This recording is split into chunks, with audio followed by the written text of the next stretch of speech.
start as 449 for a new total of 12,929. So that is where we stand right now. The situation is because of the audit, we found this. We saw some potentials on this. And again, this is where the county had a couple of places where they should have been able to see it. One, the absentee voter file for the reconciliation. They obviously didn't do that. Two, the check-ins. They didn't check that. And then three, the tabulator screen on the election management system has a box that's checked or unchecked depending on whether the card has been uploaded or accounted for. So there were several spots where the human beings who were running it this didn't follow the procedure, and that's why this happens. But this is why you have the audit to discover these things. Now, we frame this up with a couple of other items. We have 57 counties that are flat out at 0 deviations from the ballot count that they started with. So that's 57. We have 21 other counties that are either +1 or -1 off of the original count that they had. So that's 78 that are basically spot on. We have another 32 counties that are in single digits that they're off. So they're finalizing that, looking, did they miscalculate something? Did they switch data entry, things along those lines? But single digits is not that much to be concerned about on these things, but we're trying to get it as right as we can, but to prove the outcomes are proper and correct. Now, again, I want to frame up how the audit works. You know, we saw that Fulton was done with the audit and DeKalb was done with the audit. They were done with the first phase of the audit, which is the hand counting. Then you have to go to the data entry side where we have a lot of quality control measures. Did you put the numbers in properly? Did you get every batch? Did you transpose any numbers?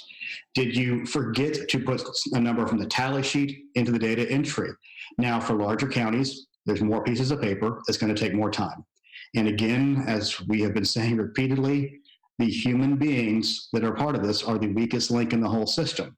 But that's why there's these checks and double checks and triple checks that we do before we finalize the audit phase of this. And that's why this handout. All right, we're going to continue monitoring this. Now, I believe this is Bill Sterling, the implementation manager, going through the mechanics of how this count has produced some, variation from the machine count here, but not by enough to close the gap. In other words, there was about a 14,000 gap in total votes there that is narrowed, according to him, to about 12,929. I think I got that correct here. That whether that is going to change as the count goes on is anyone's guess here. He didn't seem to intimate that was a possibility. But back to Reed Wilson, the Hill correspondent. Reed, I'm sorry for interrupting you for that, but it doesn't look, to your earlier point, like this is changing the overall math. Now, it could, and they're counting this fairly rapidly. But if it turns out that Georgia has indeed gone to Joe Biden, how does this set up other actions being taken in other states? Because this was supposed to be